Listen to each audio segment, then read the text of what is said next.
Like we are saying, I think it's a clarion call. It's a wake-up call for the Northerners actually to wake up and see how more industries will actually be headquartered in the North. Instead of saying you reject, then are you now saying we should actually go in a beggarly disposition to actually beg for where we do not sow? It is not done like that. So I think it's a wake-up call. The bills are really good. It then means that the states will be gingered down to create more industries, to create more workforce that will actually enhance more taxes that will be collected.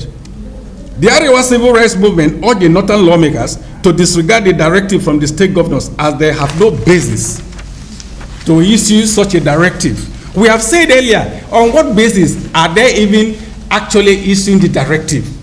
Then what is the essence of actually having a separation of powers? Are the federal lawmakers, were they elected by the governors? They are not. So this is an anomaly, like we've just said. The lawmakers' responsibility is to their constituents. It's not to the governors. So should the northern lawmakers reject the bills based on the interference from the governors, they would have confirmed to those who voted them into office that they are incapable of serving. Such disrespect for the wishes of their constituents will definitely result in a wave of recall, as the people will not accept rubber-stamped lawmakers. That is what we are saying. So if they actually agree, if they pander to the whims and caprices of the governors, it then means that they don't have the capacity in the first place to actually be there as representatives. Then it then means that we will be jeopardizing even their re-election at the fullness of time. So I want to believe that federal lawmakers are matured, intellectually matured, mentally matured, that nobody can actually manipulate them. And they should also put into consideration the interest of their constituents, because they are there to serve the people. They are not there to actually serve the minority few, which the governors are part of. So we urge the northern governors to get back to work, while also preparing to account for what they did with the excess earnings that they came into the state's coffers from the Federation account since they assumed office in May 29, 2023. Now, we know precisely that much money has been coming to the coffers of government, especially the states. We should not forget to understand the fact that even when the subsidy was removed, when the first subsidy was removed, a lot of money was actually going to the states. The question we need to ask is, what are they doing with the money? What have they done with the money?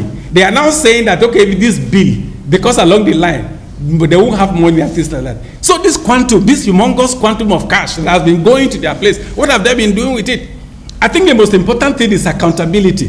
The most important thing is probity and accountability that the governors should actually embark upon. That they should be able to account for every kobo that gets to the coffers, instead of actually, telling the federal parliament not to accede to the bills.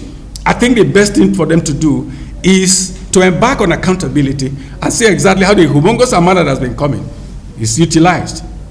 So we urge the entire governors to get back to work, and they should also begin to explore how to walk back to the sectarian extremism they adopted for their states that is now proving injurious to revenue generation. What we are trying to say is that they should be able to separate even religion.